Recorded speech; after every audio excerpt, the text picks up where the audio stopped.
Hey everybody, this is Mark Bozon. I'm here to give you guys a video review for Nintendo's Mario Kart Wii. Check it out. Mario Kart Wii! Woohoo!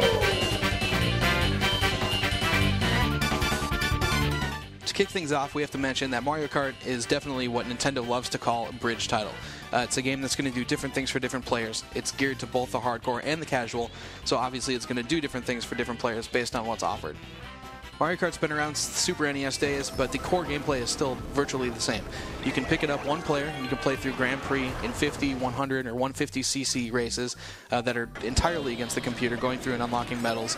Or you can grab some friends, and you can play online, you can play battle mode, you can do a lot of versus races and competitions in that sense. And that's where the game kind of gets its rep for being not only a racing game, but also kind of a party and a casual-friendly multiplayer experience. For Wii specifically, though, it's really obvious that Nintendo wanted this to be kind of a jack-of-all-trades game. And while it's not really a master of none, so to speak, it definitely has some balance issues and some odd limitations at times that a lot of players aren't really going to understand, especially if you're part of that hardcore camp. If you're a casual gamer out there, though, and you're wondering what to get for, kids or people that aren't really familiar with games or don't have a ton of stuff to play on Wii, this is bar none a hands-down must-have game. Now, with that being said, we're going to jump into what works and what doesn't with Mario Kart Wii. Of course, there are little things that have changed, such as the ability to now automatically get your power slide boost, and we would have loved to do it, on the fly by ourselves. But in the end, if you look at it and you take it as a bridge title, snaking eliminated online is actually going to be a really good thing. The game also returns with the tradition of 32 tracks in all. You've got 16 that are all new, a lot of them are very cool, and 16 that are retro. And the retro tracks actually have a really neat look to them. It's a blend of this weird old and new style together. The Super Nintendo tracks, though, still look like Super Mario Kart. The N64 ones still look like N64. It's really just a nice blend visually, and it's a lot of fun to go back and play these tracks that a lot of people haven't had a chance to play. There's also, of course, a ton of local multiplayer and options for those, and it's a great overall package if you just have a lot of people chilling around, got a Wii wheel, a couple GameCube controllers, and you want to just have everybody jump in and have a good time. Also the tricking and the bikes have been added this time around. They're both really neat elements, and the nice thing about it is neither of them really overpower the experience. It feels like a good, seamless blend into the main Mario Kart mechanic. When we get into the specifics of it, though, there really are a few areas where Mario Kart has missed the boat, and many of which are noticeable primarily to the hardcore crowd. There is team and solo racing for local multiplayer, but there's no free-for-all mode for battle. That's definitely something that's already getting a lot of people upset with online, and the fact that you're always going to be playing in teams is a little unnerving. Another one that's been removed, though, is Co-op Grand Prix. So there's no longer any two-player mode where you're just going for medals. Everything you're going to do with multiplayer either needs to take place online or offline in multiplayer modes. We also have to say, as much as we like the new retro tracks and the idea that they're putting these in the game, some of them really feel a bit random. You've got some cool tracks, but you've also got some second-tier ones that really don't make any sense. And in my opinion, it's obvious Nintendo's keeping some of them. They've got a set list, and they're putting in a few awesome tracks and a few just passable ones every single generation, and they're thinking ahead to future games. As far as local multiplayer is concerned, it's really nice you can now actually go in and change how often items occur and if they're, strategic or if they're going to be really aggressive.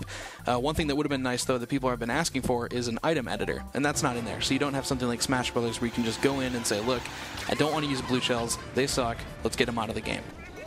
Another weird technical downside to playing local multiplayer is that when you go to 3 or 4 players, so when they segment the screen into 4 different screens, you get a drop to 30 frames as the benchmark instead of 60 frames. So while the main game has this really nice fluid look to it, once you get more people into the mix, it drops, and also control just gets a little bit more iffy along the way because it's not reading it as frequently.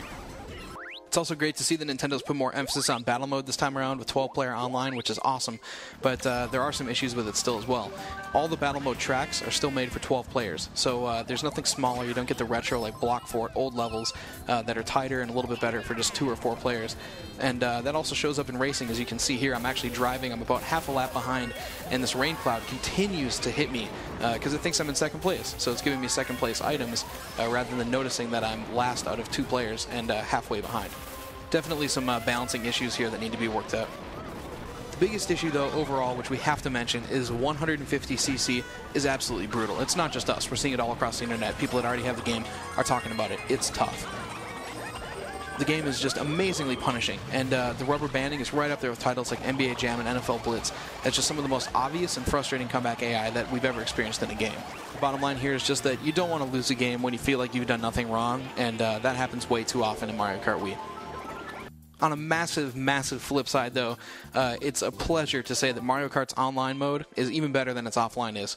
You can hook up with people, you can go with friends, you can go random online, regional, worldwide, and you can join tournaments, you can link up with people all across the world, and it all runs at a very slick, really nice 60 frames per second, even if you're playing split-screen 2-player on Wi-Fi connection. That's an absolutely huge success and a very nice win for Nintendo. The channel system rocks as well, too, and it's fully integrated with the game. Basically, you can go in, you can send system friends invites to Mario Kart along with your friend code right off the bat.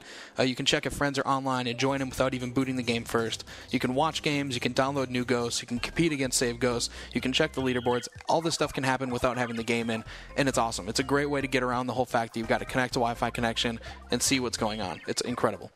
It may fill up fast, but if every single game from here on out has its own channel and is integrated this well, we're all for it. There are always going to be things you want to change or gripes that you've got with games, but in the end, Mario Kart is a great offering whether you're casual or hardcore. The visuals are simplified a bit, but it's still really nice to look.